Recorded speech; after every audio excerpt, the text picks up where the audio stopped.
একদিন মায়ার নবী মুহাম্মদ সাল্লাল্লাহু আলাইহি ওয়াসাল্লাম একটি জঙ্গলের পাশ দিয়ে হেঁটে যাচ্ছিলেন। হঠাৎ নবীজি দেখতে পেলেন এক ইহুদি একটি মা হরিণকে শিকার করে শক্ত করে বেঁধে রেখেছে।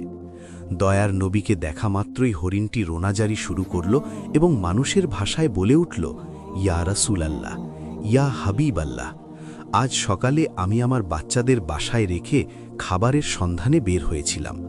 হরিণটি বলল, হে আল্লাহর নবী, ওই সময় এই ইহুদি আমার সামনে আসে এবং আমাকে বন্দী করে ফেলে। সকাল থেকে আমি এখানে বন্দী। ইয়া রাসূলাল্লাহ, আমার ছোট ছোট দুধের বাচ্চা আছে, তারা আজ সারাদিন কিছুই খায়নি। আমাকে না পেয়ে তারা হয়তো অস্থির হয়ে পড়েছে, পিপাসায় তাদের বুক ফেটে যাচ্ছে। হরিণটি আকুতি জানিয়ে বলল, ওগো আল্লাহর হাবিব, আমি শেষবারের মতো আমার সন্তানদের সাথে দেখা করতে চাই এবং তাদের দুধ খাওয়াতে চাই। দয়া করে আপনি এর একটা ব্যবস্থা করে দিন। হরিণের এই করুণ আর্জি শুনে দয়াল নবীর অন্তর কেঁদে উঠল। তিনি ইহুদিকে ডেকে বললেন, হে ইহুদি, তুমি কেন এই অবলা প্রাণীটিকে আটকে রেখেছ? ইহুদি উত্তর দিল, আমি একে শিকার করেছি, আর বনের প্রাণী শিকার করা তো আমার অধিকার, তাই আমি একে ছাড়ব না।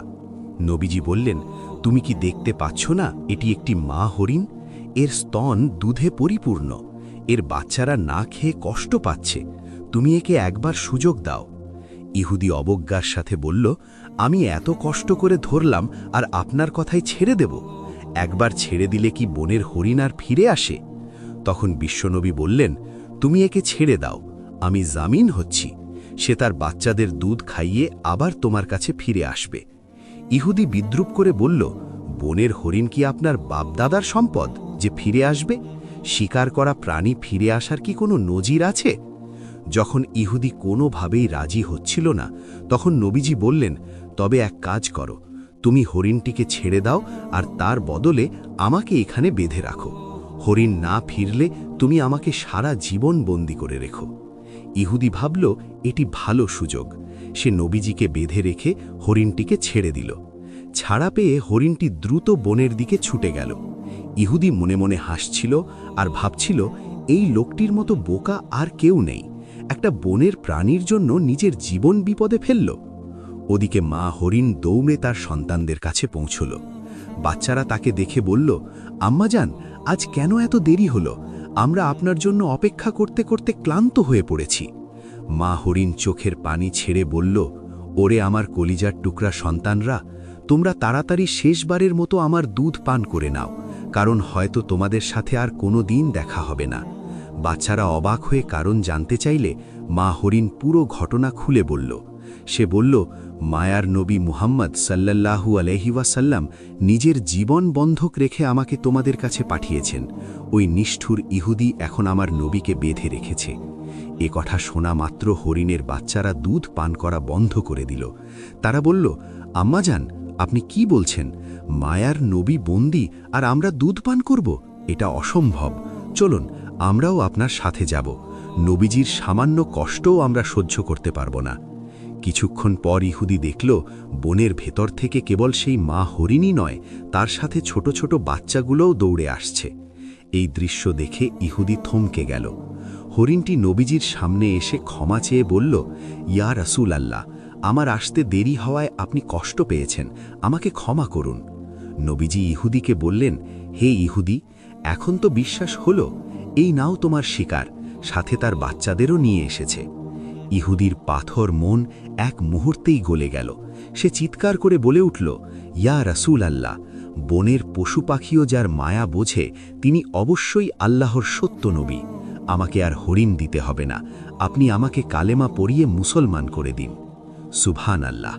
নবীজির দয়ায় এক ইহুদি ইসলামের ছায়াতলে আশ্রয় পেল। এমনই আরেক দিনের ঘটনা। নবীজি সাহাবীদের নিয়ে বসে আছেন, এমন সময় এক বেদুইন সেখানে এলো। তার হাতে ছিল একটি শিকার করা গুই সাপ। বেদুইন জিজ্ঞেস করল, ইনি কে? সাহাবীরা বললেন, ইনি আল্লাহর রাসূল মুহাম্মদ।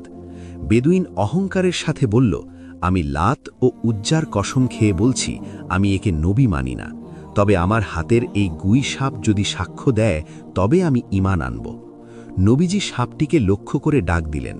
সাথে সাথে সাপটি পরিষ্কার আরবি ভাষায় উত্তর দিল, লাব্বাইকা ইয়া রাসূল আল্লাহ, আমি আপনার খেদমতে হাজির। নবীজি জিজ্ঞেস করলেন, হে গুই সাপ, আমি কে? সাপটি বলল, আপনি আল্লাহর রাসূল এবং আখেরি নবী। যে আপনাকে মানবে সে সফল হবে, আর যে অমান্য করবে সে ধ্বংস হবে। এই অলৌকিক দৃশ্য দেখে সেই বেদুইনও সাথে সাথে ইসলাম গ্রহণ করল। একবার আবু জাহেল ও কাফেররা দাবি করল, যদি আকাশের চাঁদকে 2 টুকরো করে দেখাতে পারো তবেই ঈমান আনব। নবীজি আল্লাহর কাছে দোয়া করে আঙুল দিয়ে ইশারা করলেন। তৎক্ষণাৎ পূর্ণিমার চাঁদ 2 খণ্ড হয়ে গেল, এমনকি মাঝখান দিয়ে হেরা পর্বত দেখা যাচ্ছিল। কিন্তু হতভাগা কাফেররা একে জাদু বলে এড়িয়ে গেল, অথচ আল্লাহ তাআলা কুরআনে এই ঘটনার কথা উল্লেখ করেছেন। অন্য এক সফরে নবীজির আড়াল হওয়ার প্রয়োজন হলে তিনি ওসামাকে বললেন গাছগুলোকে আদেশ করতে। নবীজির নির্দেশে 2টি বিচ্ছিন্ন গাছ শিকড় সহ হেঁটে এসে একে অপরের সাথে মিলে আড়াল তৈরি করল। কাজ শেষে তারা আবার নিজ জায়গায় ফিরে গেল। আরেক দিনের ঘটনা, যুদ্ধের এক সফরে নবীজি একা এক গাছের নিচে